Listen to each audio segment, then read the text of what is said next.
Um, there is a question that lives deep within the soul. It is a quiet question. It asks, where do we come from? For many, the answers are found in family stories, passed down through the years. But for some, the path to the past is broken. The trail has gone cold. For many African Americans, this question carries a special weight. It is a search for roots that were violently torn from the earth. Some believe this search leads to an ancient and sacred place. They believe it connects them to the lost Hebrews of the Bible. This is a powerful idea.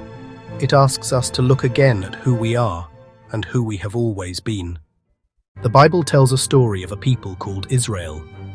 They were a nation bound by a covenant with God. They had kings, they had prophets, they had sacred laws that guided their lives. But their history was also one of turmoil and exile. The kingdom was split, and later, its people were conquered and scattered. The scriptures speak of the 10 lost tribes of the northern kingdom of Israel. They were carried away into captivity and dispersed among the nations. Their trail, for many historians, grows faint.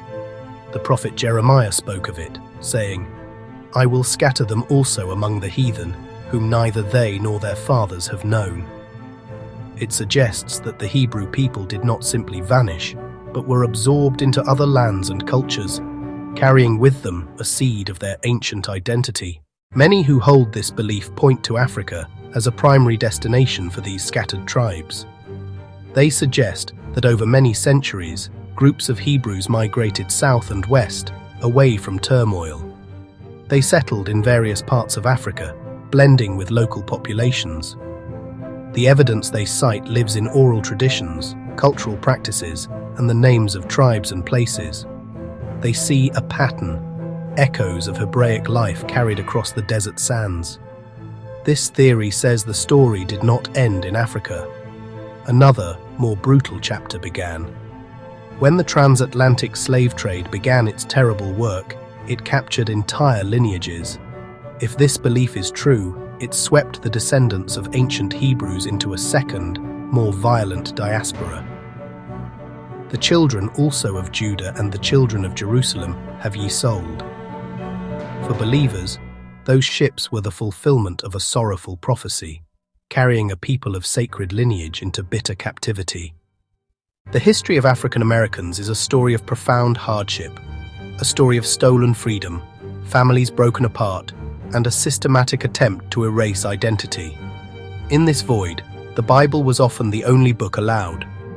They did not find a justification for bondage, but a story that mirrored their own. This identification with ancient Israel became an engine for survival and resistance.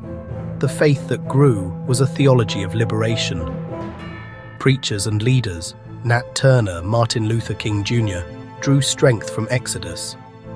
Go down, Moses was a coded message, a prayer, and a demand for freedom. Many point to Deuteronomy 28 as a chilling description of suffering and bondage. To some, embracing the Bible was not adopting a foreign faith, but reclaiming their own. The marches, sit-ins, and soaring speeches read as chapters in a prophetic timeline. In the end, this journey is a deeply personal one.